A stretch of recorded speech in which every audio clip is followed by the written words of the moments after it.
Well, howdy, folks, and welcome back to another episode of Follow the Leader. I'm your host, Lee Larson, and y'all, all the way from Bronx, New York, I have the Bronx witch with me. I'll say that a few times fast. Bronx witch with me, and Aly Kravetz from New York. Welcome. Thank you for being here. Thank you. Thank you so much for having me. It's such a pleasure. I'm really excited for our chat. Absolutely. Folks, that was a rough landing. I'm going to do that. The Bronx Witch, like I said, is out of Bronx, New York. Aly Kravetz has opened a dedicated co-working space called Witch Work, kind of like we work, literally. And it's all about equipping and creating a space for spiritual or wellness type industry workers. You have the furniture, you have the Wi-Fi, you have the meeting rooms, you have the spaces to take in clients. And I really appreciate what you're doing online and in person. Folks, I wanted y'all to get to know her as well as and hang out with us today while we listen to you. Aly, can you share with us what was your upbringing? What was your call into spiritual work? Yeah, well, I think like a lot of people, it didn't start in a spiritual path. I grew up in a very traditional Southern Christian home. It was rather strict, I would say. My mom was very protective of the things that we were exposed to, so we couldn't see, sexy scenes on TV or watch certain shows or listen to certain music or even say certain words. So it was a pretty strict upbringing. So I always think it's quite weird that at the age of 11 or 12, I started questioning what I was learning in church and the different lessons and mostly the rules. I was not a rule following kind of kid. I always wanted to know why. And when you're a kid, that's not something that adults really want to hear from you because they want you to just follow the rule and not question, the validity of it. So I asked a lot of questions that my mom couldn't answer, and she kind of said, go ask your Sunday school teachers. And I asked them, and they sort of just said, that's how we do it. And I'm really grateful that they answered it that way. They kind of got frustrated with me at one point and were like, that's just what we do. And I'm really glad that they did that because what I realized in that moment was that religions were made up and they were sets of rules that people just chose to follow, that there wasn't actually anything too far deeper into these rules other than the need to conform, the desire to have everyone kind of do the same thing, and pretty antiquated and outdated views about what it meant to have a life that connected you to God or the divine. It's definitely some deep philosophical shit for a 12-year-old to be thinking about, but I don't know. And that's just what was on my mind. I was like, really? I don't understand. Isn't God everywhere? And people were like, why are you not like watching cartoons? So luckily, I was born in 1986. So I was, turning 13 at a time where internet was coming into our homes, and there were some pop culture references like Charmed and The Craft, and that all kind of came together to open my eyes up to the fact that there were people out there who thought differently and had different views on how to live a life that brought them the happiness that they wanted, and that led me to do some exploring, which brought me to Wicca, which was very popular then, and pretty much kind of the only structured practice that someone like myself would get access to, because Wiccan writers were actively writing since the 70s, and so there were numbers of books and things for me to indulge in to learn more about the idea of magic and the craft, and so like many witches, I started there. What's unique about me is that I didn't leave. Many witches start with Wicca and then they end up going to something else, and I'm one of the weirdos that stuck around, so I still identify as a Wiccan now at 39. And my spirituality and magic has always been a part of my life. It's something that I have relied on to bring me comfort, grounding, a sense of power and control at times in my life where maybe I didn't have as much as I wanted. whether it was dealing with difficult coworkers when I started working and getting into the work field, or whether it was to help me through school, to have enough money for that. It never occurred to me that it would be a part of my professional life, though, because my intention for all of my life was to be a lawyer. And I actually went to law school. I went to the GW University Law School in DC. I dropped out, but I went for 2 years. And the combination of experiences that I had in my life, going to law school, working in hospitality to pay for school. So I was a bartender for 15 years, bar manager, etc. All of those things kind of came together when COVID hit. And I had, at that point, begun tarot reading on YouTube and doing Reiki, making spiritual products, and leaning into my spiritual practices more. And all of a sudden, I had this opportunity to make it my job when I started my Etsy page that started doing really well, and this location here in the Bronx became available. And I said, I'm going to take it. And I made it available to other working witches as well. Initially, it was my office, but then I transitioned into making it a place that other people could reserve. And so now we've been here for 4.5 years. We've had dozens of events, and hundreds of practitioners have come through this space either to shop, to learn, or to grow their businesses by having a physical space that they can take clients at. So I'm really grateful that this journey has led me to now being able to provide for other witches. It's pretty cool. Absolutely. And folks, that's what drew me to Aly was looking at Bronx Witch, the content on your socials, and looking at witch work. Excuse me. Yeah. I almost called it witch work, but looking at witch work because, like you said, it's a space. You're a space maker. We talked about you being almost an alchemist of sorts. You're bringing things under. You're making things happen. But a lot of what's happening is you just kind of creating the space for it, and you bringing in other people, and I think that's really empowering. Tell me a little bit about what drew you to Bronx and opening this in this neighborhood. Yeah, so I'm born and raised here.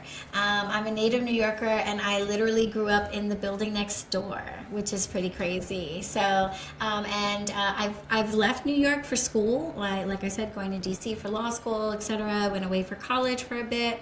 So I have left the city for bursts of time, but I always joke. It's not really a joke, but I always tell people my ID has never had an address on it that wasn't the Grand Concourse, which is like the main street here in the Bronx where I live and where Witchwork is located. And that's true. I've never had an ID that didn't have a Grand Concourse location. So I've lived in several different apartments, but I somehow always end up on the same street.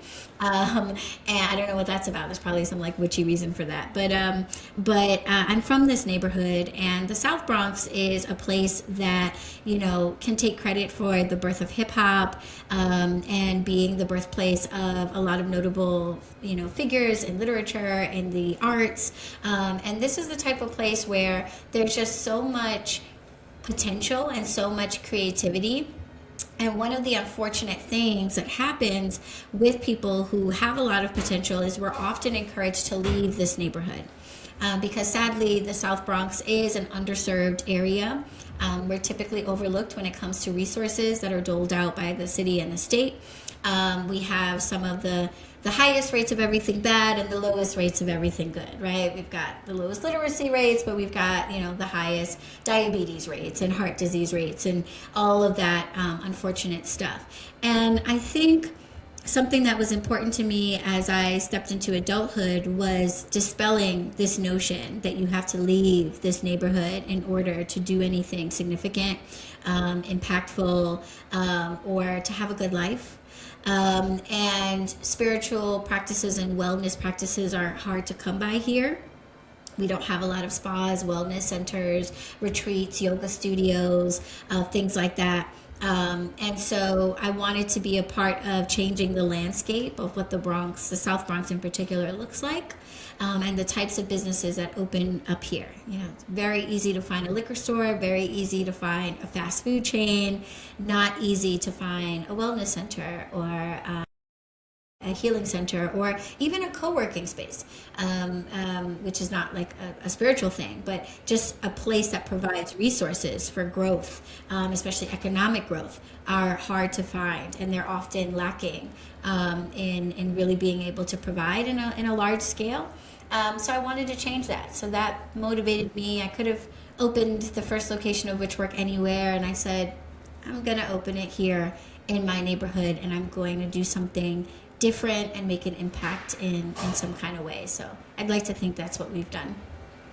Yeah, no kidding. I mean, I think so as well. And you talked a little bit about how you grew up in a Christian household, but now you've been practicing Reiki for 15 years.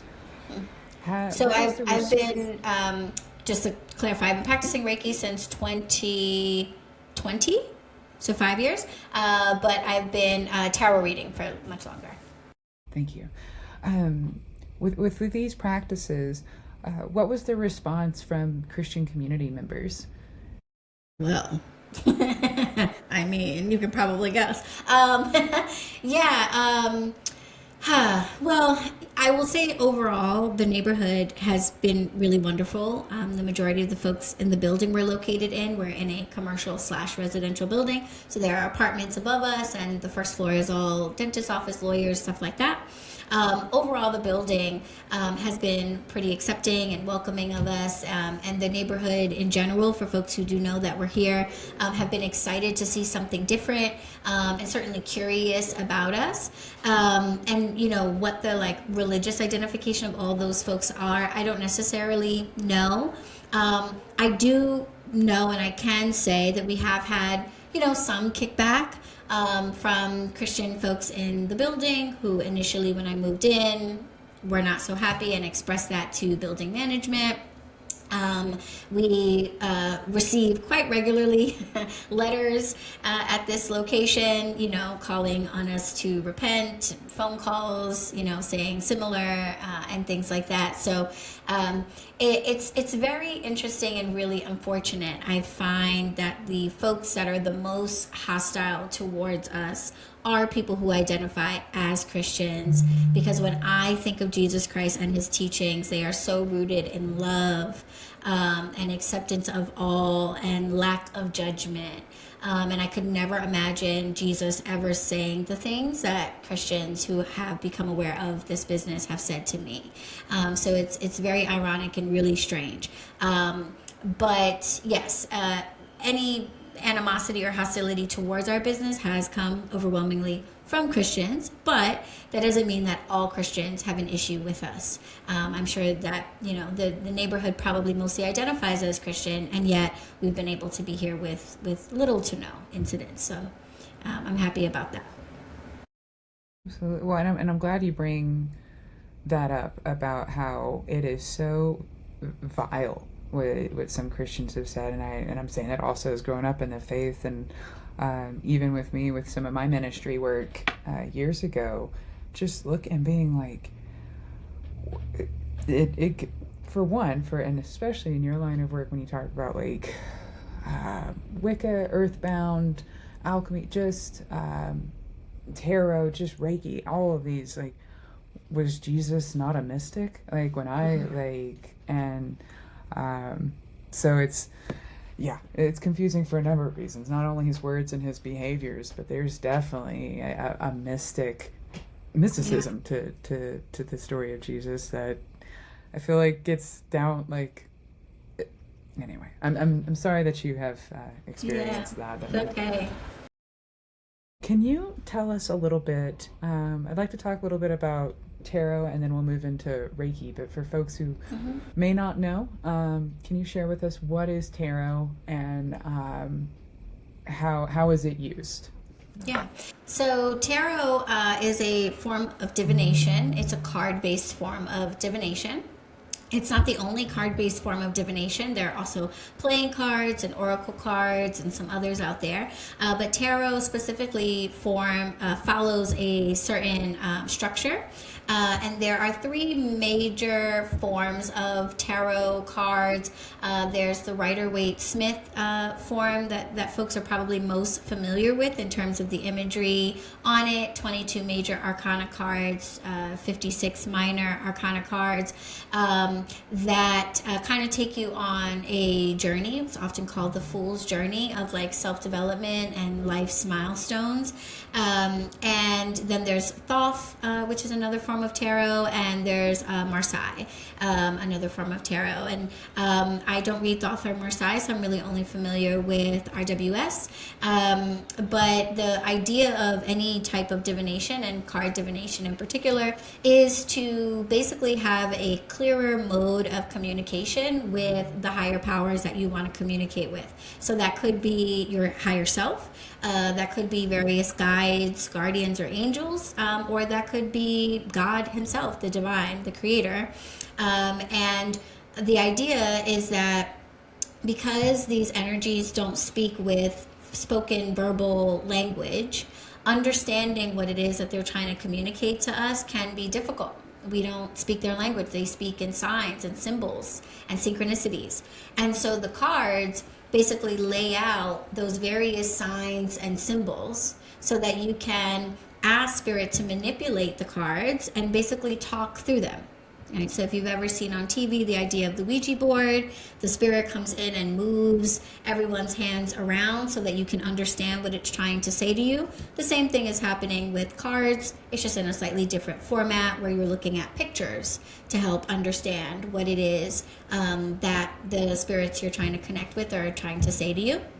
And there's many forms of divination other than cards. You can throw bones, there's runes, there's sticks, there's pendulums, coffee leaves or coffee grinds, tea leaves, basically anything that you can use as like a neutral. You can basically say, hey, energy, can you manipulate this in a way that I could understand better what it is you're trying to say to me? And the analogy that I use with my students is that your divination tool, whatever it is your telephone. So when you talk on a phone, you're not talking to the phone, right? So you're not talking to the cards. The cards aren't telling you anything. That's just the device. You're talking to someone on the other side, and you're using this device to help you to understand them and them to understand you, so that you can have a conversation and be certain about the messages that you maybe intuitively feel like you're getting, but now you can really have in concrete right in front of your face and say, yes, okay, I am being encouraged to quit this job or move to this location or, embrace this lover, etc. So does tarot, where does that fall with spirit? Like, do you see, I know you said at the very beginning that there are lots of different divination tools. Where did tarot emerge from? What's its history? So tarot, and I'm not the best historian, and there's also like some murkiness around it. Because tarot overlaps with the history of playing cards, which we've had for actually much longer. So even though the pictures on, tarot cards can seem like, they're very old, they actually are kind of like out of like the 1500s in Italy. And I think it's actually a French soldier that like really popularized it. But from what I remember from brushing up on tarot history, we had playing cards, and there were some games that were played with just what were called like the trump cards, the like Jack, Queen, King cards, etc. And that kind of gave birth to the major arcana in the tarot. But somewhere around the 1500s in Italy, they started using playing cards more for divination purposes, and for gambling games, and those gambling games kind of turned into games of luck and chance, and games of luck and chance kind of evolved into predicting the future, fortune telling, and then that kind of evolved into general divination, and we get these different versions of the card deck. that were now made less for playing games and more for the future predicting divination side of things. And then in the early 1900s, we had Pamela Coleman Smith get commissioned to design a tarot deck for, is his name Edward Waite, maybe? A.E. Waite. And so she contributed the art that really kind of got popularized throughout the 1900s and became, what we know of when we think of, the Fool and the Star card, etc. Those designs are hers, and now people have freestyled those designs, and now there's thousands, if not hundreds of thousands, of different interpretations of that original design that she created. Thank you for that, because I didn't know that bit of it, and it also seems like there's some numerology going on in tarot. It may also seems like maybe there's some, what is it, earth and wind and fire and water going on. Like when you start looking at Pamela Coleman's like that, there's a lot of imagery going on. Yeah. The tarot designs, the idea is if this is going to serve as a way to communicate with the spirit world, then you need to have imagery that makes sense for like their language. And so the imagery on the cards pull on astrological concepts, on numerological concepts, on alchemical symbols and concepts, and just many different layers of occult traditions are imbued in the imagery on the decks. Even biblical references are sprinkled throughout the imagery as well. So the tarot, especially the RWS designs, are really non-denominational, and the images really pull from many different schools of esoteric thought in order to give you, kind of like what's that, the Sorcerer's Stone, that would allow you to understand anybody that could be talking to you. Yeah, that's a great way to put it. So can you talk about, you also, like you said, Reiki. Tell us, what is Reiki? Are there different forms, and what is it? Yeah, the form of Reiki that I'm most familiar with, because it's what I was trained in, is Usui Reiki. And the really simple answer is Reiki is energy manipulation and energy healing. And when I'm speaking to folks that are not as well versed in, esoteric concepts, I simply relate it to the laying on of hands. A lot more people have been in maybe Christian environments where you have seen often an elder or a spiritual leader of some kind place their hands on a person and be able to shift their energy in a way that they're able to perhaps drive out illness or help them to overcome some type of a physical problem or some type of issue in their life. Maybe they're struggling with addiction, or they have relationship problems, ongoing relationship issues. So Reiki is just that. It's laying on of hands to help shift the energy within a person. Reiki, as it's practiced in the West, is brought to us by a Japanese individual, Dr. Mikao Usui, who,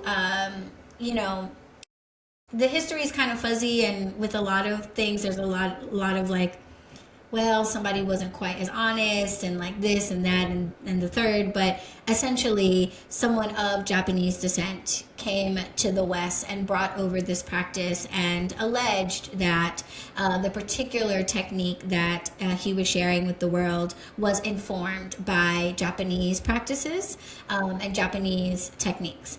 We know now that that's not necessarily super true, that Reiki isn't like being widely practiced throughout Japan, and folks of Japanese culture are not necessarily super familiar with it, and we kind of thought that maybe in the beginning, but the kind of, regardless of like the person's intentions when they brought it over, or the lack of accuracy of the history of these practices, is the results. Does it work? And what people have found in the time since we've been exposed to these techniques is that it does.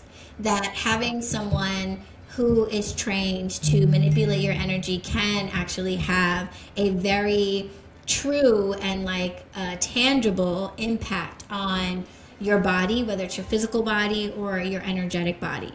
My teacher, Dr. Thomas Capshew from Inner Spark in Virginia, actually went to Japan to learn a particular type of Reiki in addition to Usui Reiki, and has been practicing for many, many years. He was in seminary school and actually on his way to become a priest when he got very close to graduation, and he basically said, you know, answer me this. If I was to find like a remote village in the middle of the rainforest, and someone in that village is the most angelic person, like they are the ones that heal everybody, they will give anything that they have to the next person, they maybe are responsible for birthing the babies in the village, and they heal and they do all of these incredible things, they live a life that is so good, that is so righteous and wonderful. If that person doesn't know who Jesus is, are they going to hell? And their teachers basically were like, yes. And he was like, I quit. He was like, I quit. That does not make sense to me. And that brought him to exploring other modalities. He learned Reiki. He's been teaching it for years. And why Reiki was the thing that really stuck with him is because he had really bad knees. He's a runner. And he was told that he needed to have surgery on his knees and that there was no way around it. They were going to both need to be replaced. In learning Reiki, he was able to give Reiki to himself and to his knees. And now, 25 years later, he still has not had that surgery, and he still runs on a regular basis and is fine. No pain, no issues. So when you have those types of results in your own life, or you see somebody else have those types of results, I think it's often funny, the mental gymnastics that people will play in order to dismiss, you know, what they're seeing with their own two eyes. But I'm really grateful that my teacher didn't just chalk that up to like, oh, it's coincidence or whatever, and say, no, there's really something here. I want to learn it. I want to offer this to other people, and I want to teach it. And then many years later, I got the opportunity to be his student. And that's kind of, for me, what Reiki can do for someone.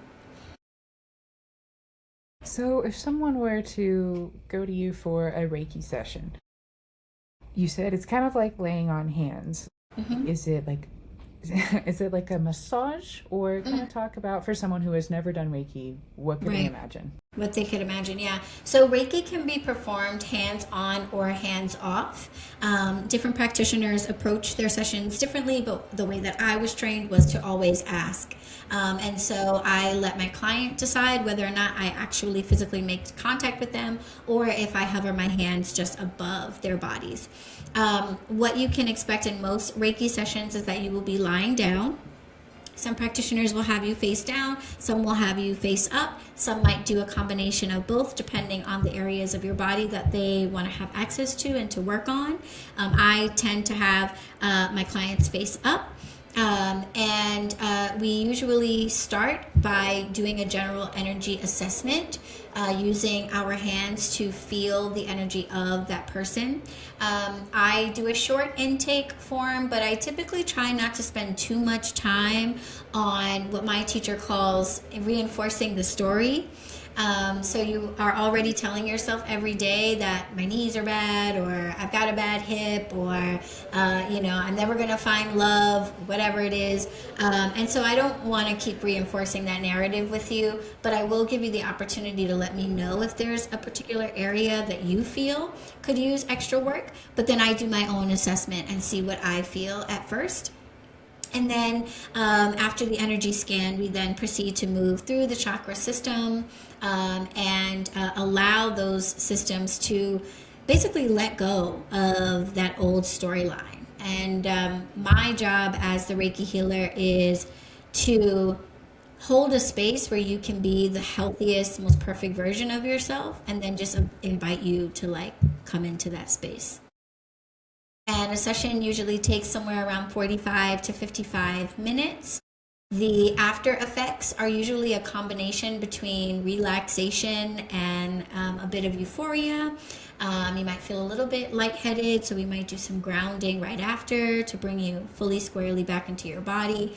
And then I usually encourage people afterwards to, now would not be the time to like go to the club afterwards. Like keep the energy interactions peaceful and calm for, the next 24 hours. Maybe go home, have some tea, take a bath, just chill out and let yourself process that new storyline that you just wrote for yourself.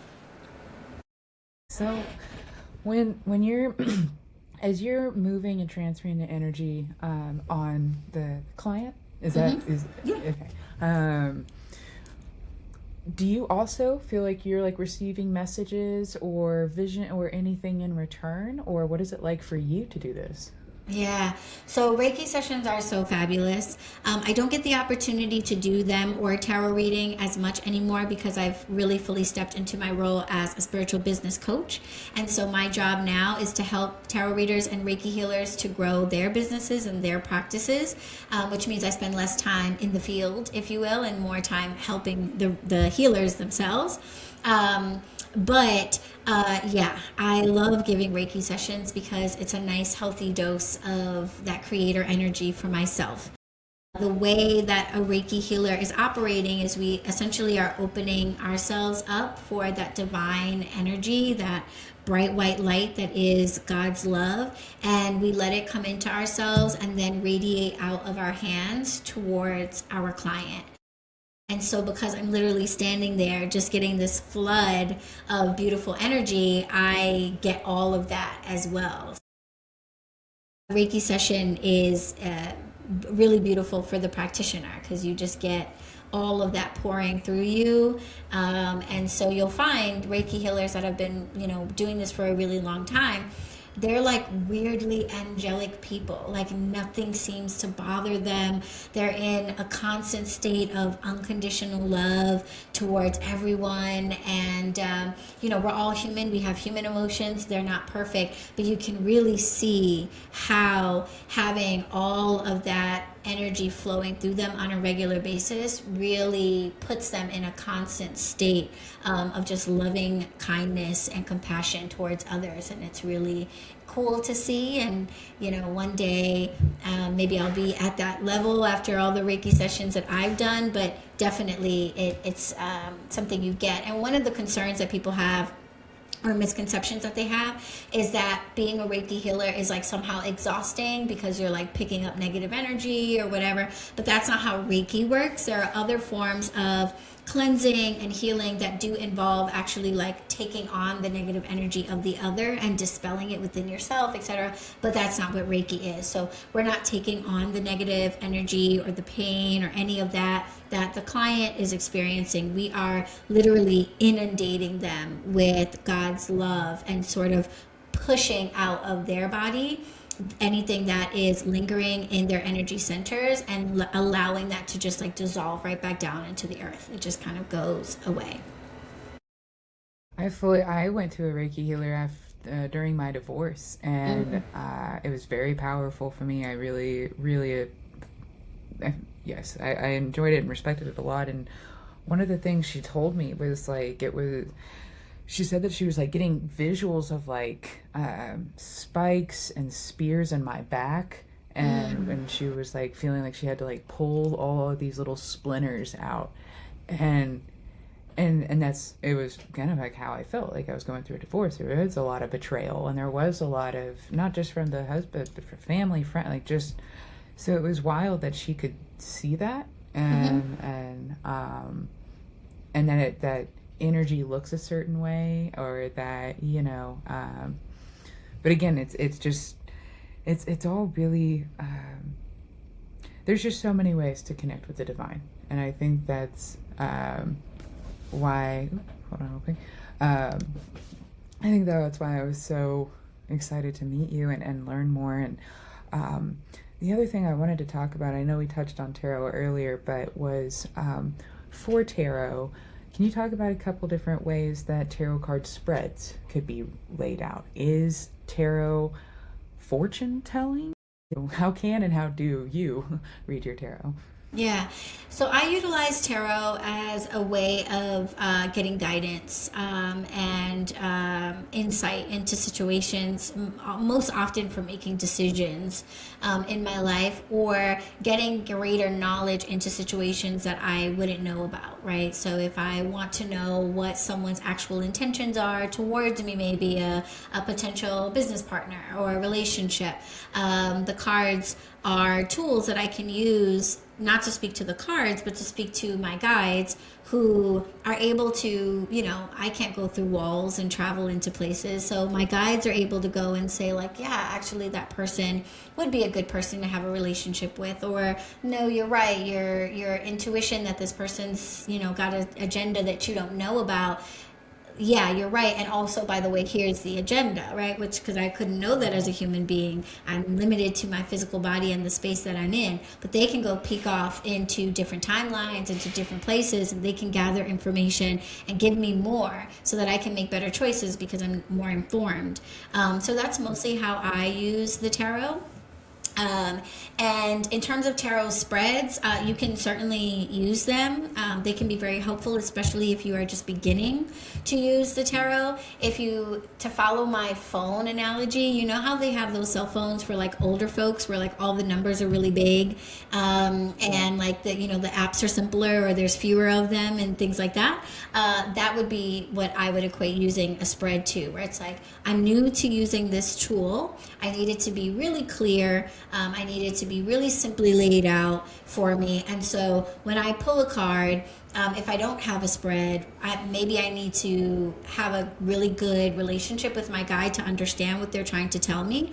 Whereas if I'm doing a spread and I know that this card represents this question, and this card represents the future, this card represents me in the present, it's just a little bit easier for me to understand what the message is that's being delivered to me. So spreads are great, very helpful, especially if you're just starting with tarot and have not yet gotten to the point where you consider yourself a diviner, where for me, tarot is the after effect. I'm already having the conversation with my guides. The tarot just confirms what I'm already hearing from them, but that's because it's been 20 something years of me practicing speaking to beings that I cannot see. So speaking their language is something that comes a little bit more easily to me now, and the cards help to usually just confirm what it is I am already picking up with my intuition and my energy body.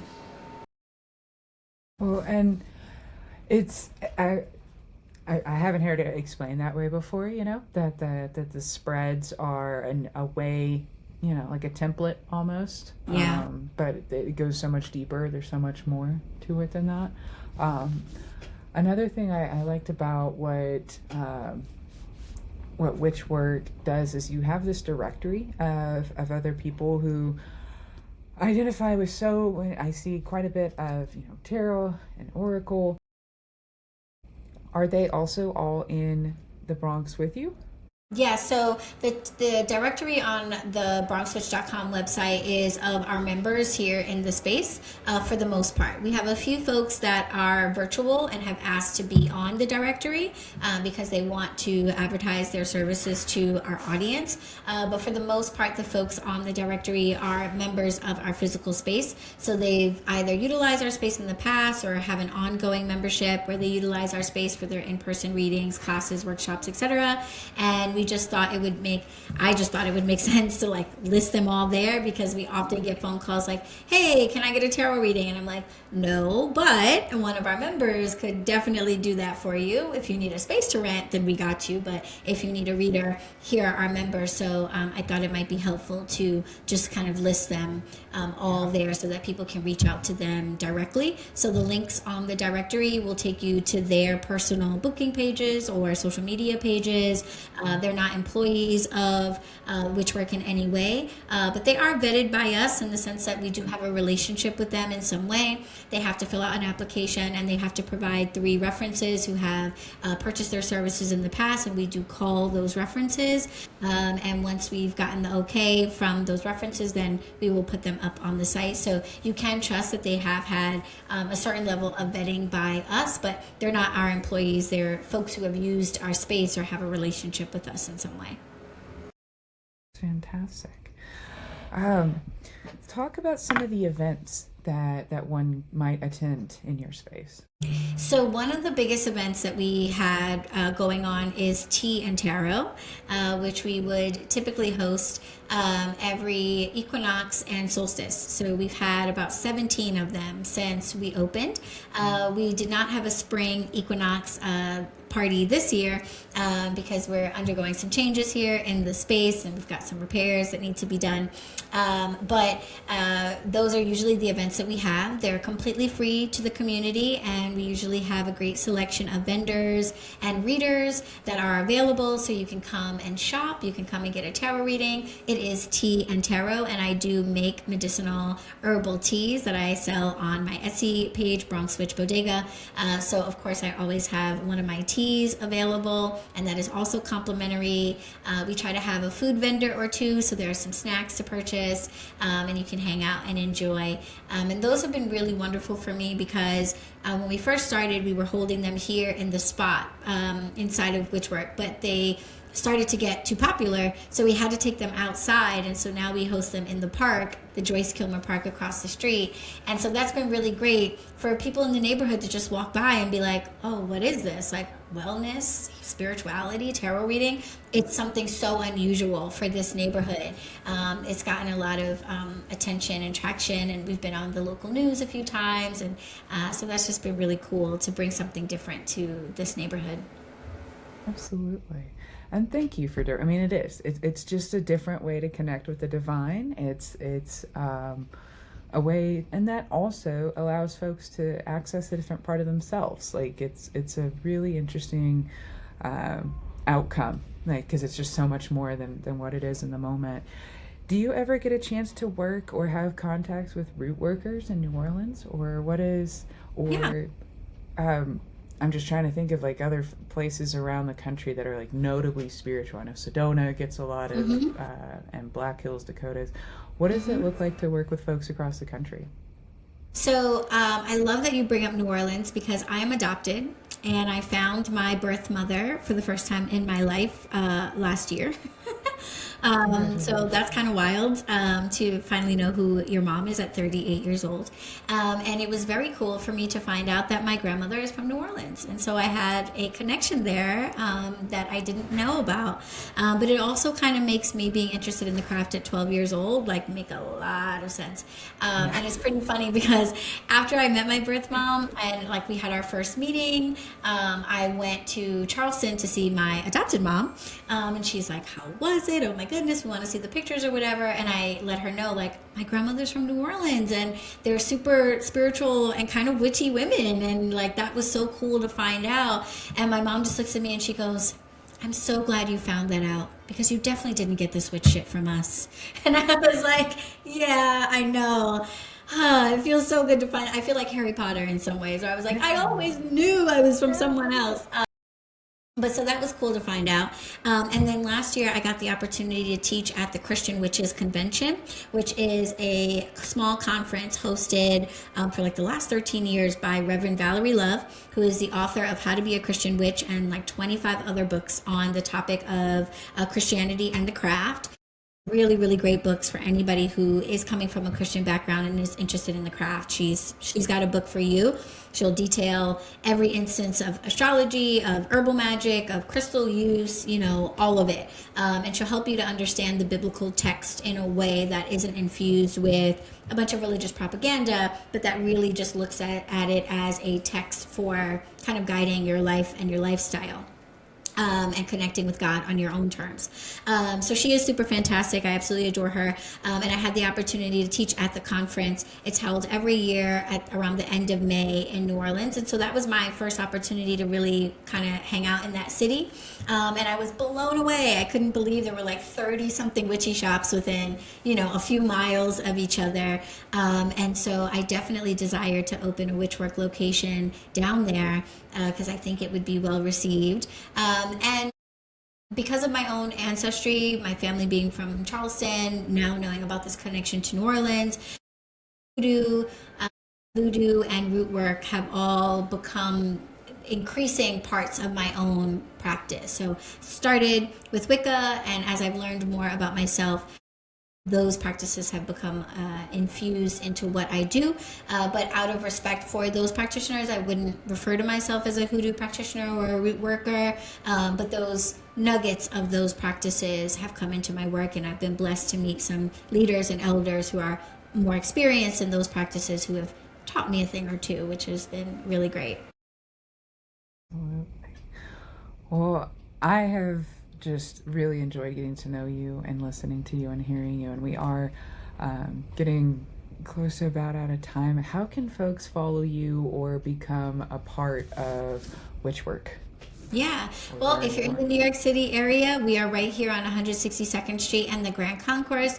You can reserve workstations or private rooms here on an individual reservation basis. So you can go right to our website and book a spot. If you are unfamiliar with the space, not sure if it'll meet your needs, you can also just book a tour and come in, and I'll show you around, and then you'll know our space a little bit better.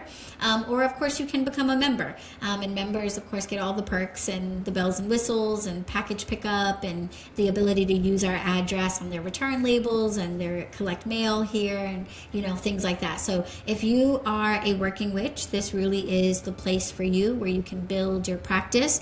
If you're not yet at the place where you're ready to open a storefront or rent an office for yourself, so we aim to serve you there. And my coaching platform, Better Witch Coaching, is where you can get further education. So if you are a working witch that's maybe struggling to find clientele, trying to market yourself, build your brand visibility, I've had the opportunity to do that for myself and to help dozens of others on their entrepreneurial journeys with building their businesses. So in addition to using our space, you can also work with me as your business coach to help you with that stuff. And I'm probably easiest to find on Instagram at Bronx Witch. But if you're looking to dive deeper, you can follow me on YouTube at Better Witch, or you can join my school community, the Better Witch community, on school, and it's free to join. You can always level up and get more perks, but if you want to just pop in and say hi, you can join us for free and get to know the community and the other witches there. Wow, this was, folks, you got check them out. You gotta go down the rabbit hole. You got what you need. Exactly. Yeah, you've got plenty of things going on, whether it's online or in person. Aly Kravetz, thank you. Bronx Witch, thank you for being here. Thank you so much for having me. This has been incredible. Blessed be to everyone who's listening. Thank you. Folks, let me know what you thought of this conversation today. This is Aly Kravetz of Bronx Witch. Let me know in the comments. Do not forget to like, follow, and subscribe. You know the drill. And until next time, I'm your host, Lee Larson. This is Follow the Leader. See ya.